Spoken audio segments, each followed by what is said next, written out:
बिस्मिल्लाहिर्रहमानिर्रहीम। Dear students, Assalamu alaikum wa rahmatullah. It is class 10 subject mathematics, exercise 9.1, chapter some applications of trigonometry. जो इससे पहला वाला जो चैप्टर था, चैप्टर नंबर 8, उसमें हमने पढ़ा कि जो ट्रिग्नोमेट्री है उसकी जो बेसिक फार्मूली है, ट्रिग्नोमेट्रिक आइडेंटिटीज़, ट्रिग्नोमेट्रिक रेशोज़, वो हम कैसे डिराइव करते हैं और हम उनको इस्तेमाल कैसे करते हैं। और इस चैप्टर में हमें कुछ ऐसे सिचुएशंस और कंडीशंस दिए गए हैं जहां हम उस ट्रिग्नोमेट्री को इस्तेमाल करके आसानी कर सकते हैं अपने लिए डिफरेंट हाइट्स और लेंथ्स को मेजर करने के लिए। अगर हमारे पास कोई राइट एंगल ट्रायंगल है तो उसके अगर दो साइड्स हमें मालूम हो तो तीसरा साइड हम बाय पाइथागोरस थ्योरम मालूम करते हैं यूजिंग पाइथागोरस थ्योरम। लेकिन अगर हमारे पास कोई ऐसी राइट एंगल ट्रायंगल है जिसमें सिर्फ हमें एक साइड मालूम हो और एक एक्यूट एंगल मालूम है तो बाकी दो साइड जो हैं वह हम पाइथागोरस थ्योरम के ज़रिए नहीं मालूम कर सकते, क्योंकि वहाँ हमें दो साइड्स मालूम होनी चाहिए। तो ट्रिग्नोमेट्री के ज़रिए हमें सिर्फ एक साइड अगर हमें मालूम हो और सिर्फ एक एंगल मालूम हो तो हम ट्रिग्नोमेट्री इस्तेमाल करके बाकी साइड्स को ढूंढ सकते हैं। तो इस चैप्टर में जो इसका एक्सरसाइज 9.1 है, इसमें एक सिचुएशन दी गई है। सिचुएशन ऐसी है that a circus artist is climbing to a 20-meter long rope which is tightly stretched and tied from the top of a vertical pole to the ground। यानी एक सर्कस वाला जो आर्टिस्ट होता है वो 20 मीटर रोप के सहारे climb करता है, लेकिन वो जो रोप है that is attached on one side to the ground and on another side it is attached to the top of a vertical pole to the ground. यानी एक पोल लगा हुआ है, उसके ऊपर टॉप पे ये रस्सी फिक्स की गई है और दूसरी तरफ ये ज़मीन पे फिक्स की गई है। यानी वर्टिकल पोजीशन हम कहेंगे दिस स्लाइडिंग और क्लाइंबिंग, उस तरह की ये इस पे इंसान चढ़ सके। तो हमें क्या करना है, find the height of the pole. हमें पोल जो ये पोल है इसकी हाइट ढूंढनी है। If the angle made by the rope with the ground level is 30 degree, और जो एंगल है जो ये रस्सी ज़मीन के साथ बनाती है तो वो एंगल 30 डिग्री है। यहाँ फिगर दी गई है, फिगर 9.11। तो मैं इस फिगर को फिर से दोबारा यहाँ ड्रा करूँगा और जो इसकी डिफरेंट साइड्स है वो मैं बताऊँगा कि वो क्या रिप्रेजेंट करते हैं और हमें क्या ढूंढना है। अगर हम देखेंगे दिस इज़ ए ग्राउंड,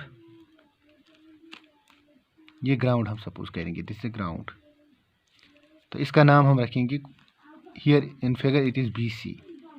ये ग्राउंड है, तो यहाँ B पे फिक्स किया गया है एक पोल और इस पोल की जो हाइट है मैं इसका नाम रखूँगा, इसका नाम AB। It is the height of the pole. तो इस पोल पे एक रस्सी फिक्स की गई है जो यहाँ से और ग्राउंड पे C के साथ अटैच है। जो ये रस्सी है इट इज़ AC, तो इसकी जो लेंथ है इट इज़ 20 मीटर। और जो ये रस्सी जो है AC, ये ज़मीन के साथ एंगल जो यहाँ बनता है इट इज़ 30 डिग्री। तो हमें क्या ढूंढना है, find the height of the pole. हमें इस जो ये पोल है AB, इसकी हाइट ढूंढनी है। सबसे पहले मैं लिखूँगा कि हमें क्या क्या दिया गया है by solution what we are given. First of all we will write length of rope, length of rope, इसका नाम इधर AC है और इसकी जो मेजर है इट इज़ 20 मीटर्स। दूसरा जो है दैट इज़ हाइट ऑफ पोल, क्योंकि ये मालूम नहीं है लेकिन हम नाम तो इसका लिखेंगे यहाँ हाइट ऑफ पोल, जिसकी हाइट हमें ढूंढनी है। इसका नाम मैंने यहाँ रखा है AB in figure in triangle, और ये हमें ढूंढना है। और एक चीज़ जो है दैट इज़ थीटा। हमें एक एंगल दिया गया है that is angle of elevation, यानी ज़मीन और इस रस्सी के दरमियान जो एंगल बनता है एक्यूट एंगल, ये हम इसका नाम रखेंगे यहाँ थीटा। It is 30 degree.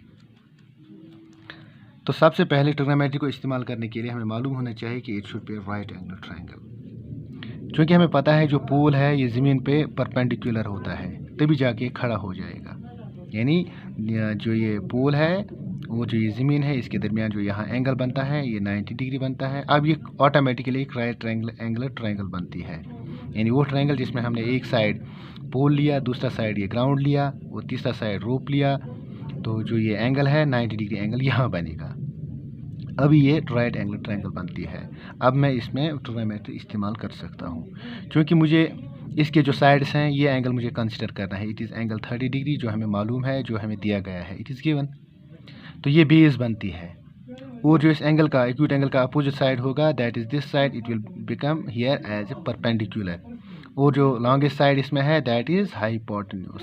यानी अब मुझे मालूम है हाइपोटेन्यूज मुझे मालूम है और मुझे परपेंडिकुलर ढूंढना है। तो मुझे देखना है कि कौन सा ट्रिग्नोमेट्रिक रेशो में इस्तेमाल करूँगा। अगर मैं साइन इस्तेमाल करूँगा, साइन जो है साइन 30 डिग्री, उसमें आता है परपेंडिकुलर डिवाइड बाय हाइपोटेन्यूज, यही इस्तेमाल होगा। अगर मैं कॉस इस्तेमाल करूँगा, cos is equal to base divide by hypotenuse. Hypotenuse तो मुझे मालूम है लेकिन मुझे बेस ढूंढना नहीं है, इसलिए मैं कॉस इस्तेमाल नहीं करूँगा।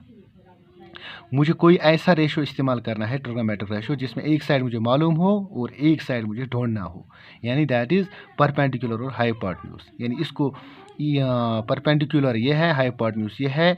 कोई ऐसा रेशो मुझे देखना है जिसमें ये दोनों साइड आते होंगे, तो मैं इस्तेमाल यहाँ करूँगा sine theta. In here we know sine theta, लेकिन यहाँ थीटा 30 डिग्री है। Sine 30 degree is equal to perpendicular divide by hypotenuse. Perpendicular यहाँ ए बी है, हाइपोटेन्यूज इज ए सी। तो साइन थीटा का जो वैल्यू है ये मैंने पहले ही टेबल में आपको बता दिया है उसका वैल्यू क्या है। अगर हम फिर भी देखेंगे वो टेबल, तो उसमें हम उस टेबल में ये हमें खुद निकालना है। ये साइन 30 डिग्री है, क्योंकि 30, 45, 60, 90 और 0 डिग्री की जो वैल्यूज ट्रिग्नोमेट्रिक रेशोज़ क्या हैं वो हमें खुद आनी चाहिए। It is sine 30 degree. अगर मैं इस टेबल में देखूंगा it is sine 30 degree, this is sine, तो 30 डिग्री ये वाला आता है। इट इज़ 1 डिवाइडेड बाई 2, यानी साइन 30 का वैल्यू है 1 डिवाइडेड बाई 2। लिखेंगे हम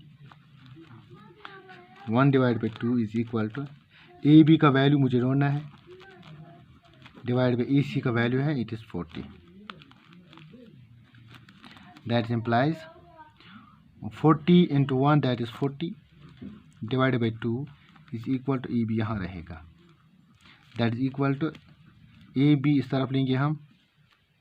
यानी यहाँ फिर एक बार मैंने वैल्यूज़ दी है, sine 30 is equal to 1 divide by 2, A B का वैल्यू ऐसे ही रहेगा। ए सी का वैल्यू जो है ये मैंने यहाँ लिखा है, इट इज़ 40 नहीं, इट इज़ 20, इट इज़ 20, क्योंकि length of rope is 20 metres. अब इस 20 को इसके साथ 1 के साथ मल्टीप्लाई करेंगे, it becomes 20 into 1 that is 20, यहाँ 20 आएगा, 20 डिवाइड बाई 2 ऐसे ही रहेगा, is equal to A B. तो ए बी को हम इस तरफ लेंगे, that is A B is equal to 20 divide by 2 that is 10। तो इसका मतलब है हम लिख सकते हैं ए बी का वैल्यू हमें 10 निकला, तो इसका मतलब है height of pole, therefore height of pole is equal to A B, और ए बी का वैल्यू हमें 10 मीटर्स निकला, 10 निकला, that is 10 metres. That is height of pole in this triangle will be 10 metres. तो जब हम इसमें 30 डिग्री एंगल पर इसको खड़ा करेंगे इस पोल को, तो 20 मीटर रोप की लेंथ आएगी from the ground to the top of this pole. तो इस तरह जो दूसरा क्वेश्चन है इसकी फिगर में बना कर दूंगा यहाँ, तो बाकी आप खुद करेंगे। That is question number 2। It says that a tree breaks, यहाँ हम लिखेंगे a tree break is due to storm and the broken part bends so that the top of the tree touches the ground, making an angle of 30 degree with it। यानी एक जो दरख्त है वो बीच में ब्रेक होता है और फिर जो ऊपर वाला यानी जो ब्रोकन पार्ट है वो ऊपर ही रहता है जहाँ ये ब्रेक होता है, लेकिन इसका टॉप जो है वो ज़मीन पे आता है, ज़मीन के साथ टच करता है, making an angle of 30 degree. The distance between the foot of the tree to the point where the top touches the ground is 8 metre. और जो इस दरख्त का जो बेस है और जो जहाँ इसके ब्रोकन पार्ट ने ज़मीन पे टच किया, तो इसके दरमियान जो डिस्टेंस है that is 8 metre. Find the height of the tree. इसके लिए जो फिगर है मैं बनाऊंगा यहाँ। Let us suppose this is a tree, this is tree. लेकिन यहाँ ये स्टॉर्म की वजह से यहाँ से स्टॉर्म आता है तो ये ब्रेक होता है यहाँ। तो ये जो वाला ऊपर वाला जो हिस्सा है ये ज़मीन के साथ आता है इस तरह। This is ground, this is ground. तो जो ट्री है ये यहाँ से आएगा, यहाँ से यहाँ तक, और इसका जो ब्रोकन पार्ट है वो नीचे आया है ड्यू टू स्टॉर्म। यहाँ ये ब्रेक हो गया है और इस ट्री का जो टॉप है that touches the ground here. जब ये ब्रेक हो जाएगा तो ब्रोकन पार्ट ऐसे ही रहता है, लेकिन यहाँ एक तरफ ये इस आधे पार्ट के साथ टच में यहाँ टच करता है, तो इसका जो टॉप है वो ज़मीन के साथ टच करता है। Now the height of tree will be this part and this part, यानी the tree has broken into two parts.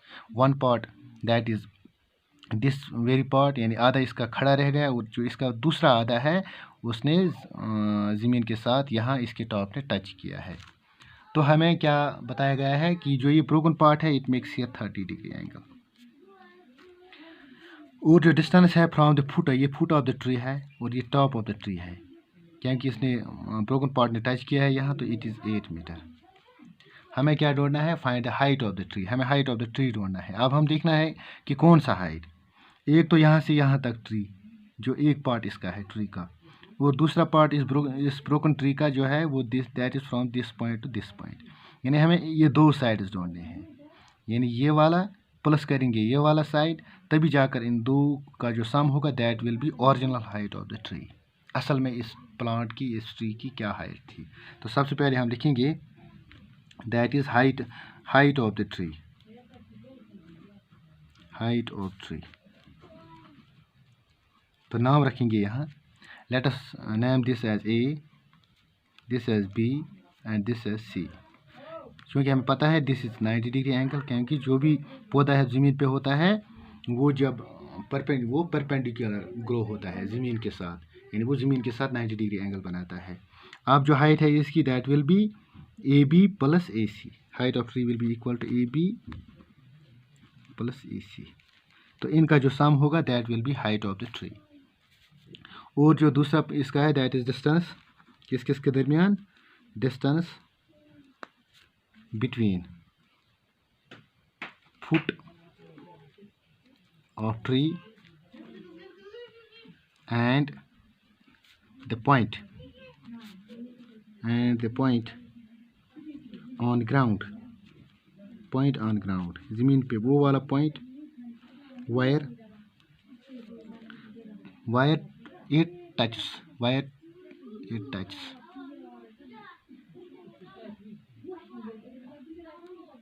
touches the ground, यानी जहाँ पे ये, यानी वो distance from the point on ground where it touches the, यानी distance between the foot of the tree and the point on the ground where it touches the ground, यानी distance from the foot of the tree to the point where this broken part touches the ground. उसकी जो distance है that is, इसका नाम मैंने रखा है BC and it is 8 metres. और एक चीज़ जो दी गई है that is theta. Theta is 30 degree. तो हम सबसे पहले क्या करेंगे? In right angle triangle ABC हम पहले इस साइड को ढूंढेंगे, या हम इसको ढूंढेंगे फिर दूसरे साइड को ढूंढेंगे। तो इस साइड को ढूंढने के लिए मुझे बेस पता है, बेस और हाइपोटेन्यूज के दरमियान जो रिलेशन है that is cos theta. Base divide by hypotenuse equal cos theta. हम इस तरह लिखेंगे in right angle triangle, in right angle triangle ABC। Right angle कहाँ है? Right angle at B। तो हम लिखेंगे cos theta is equal to, और cos थीटा नहीं बल्कि cos 30 डिग्री, वो हम नीचे भी लिख सकते हैं दैट इज़ बेस से डिवाइडेड बाय हाइपोटेन्यूज। वैल्यूज़ देंगे, it is cos 30 degree is equal to, base यहाँ 8 मीटर है, सीधे लिखेंगे 8 मीटर डिवाइड बाय जो हाइपोटेन्यूज है दैट इज़ AC। तो AC किसके बराबर आएगा? AC will be equal to, इसको हम यहाँ लाएंगे मल्टीप्लाई में, यहाँ AC को यहाँ और cos 30 को यहाँ, that is equal to 8 divided by cos 30 का वैल्यू पहले लिखेंगे cos 30। तो AC will be equal to 8 divided by cos 30 का जो वैल्यू है वो टेबल में हम देखेंगे that is cos 30 is equal to √3 divide by 2, √3 divide by 2। √3/2 को हम यहाँ वैल्यू देंगे √3/2, that AC is equal to 8 divide by √3 into 2, यानी इसका रेसिप्रोकल हो जाएगा, that is equal to 16। 8 into 2 that is 16 divided by √3 metres. यह निकला हमारा AC। अब हमें AB देखना है, यानी इसी ट्रायंगल में हम AB को ढूंढने के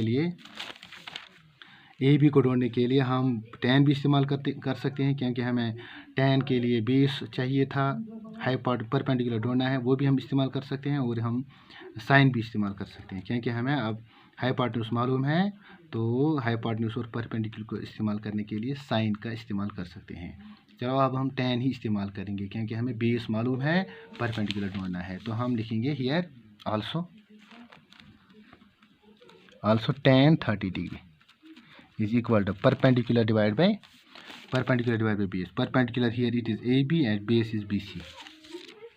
AB divided by BC. tan 30 का जो वैल्यू है it is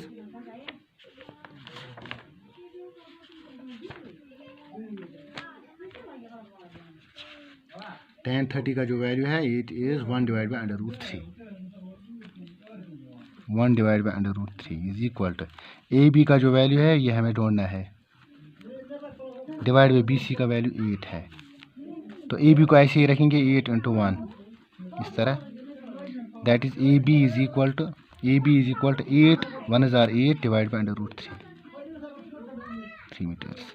ये हमें दूसरा पार्ट भी निकला। अब हमें हाइट ढूंढना है, that will be equal to height of tree. उसके दो पार्ट्स हैं, हाइट ऑफ ट्री के दो पार्ट्स हैं, एक है AB प्लस है AC, AB प्लस AC।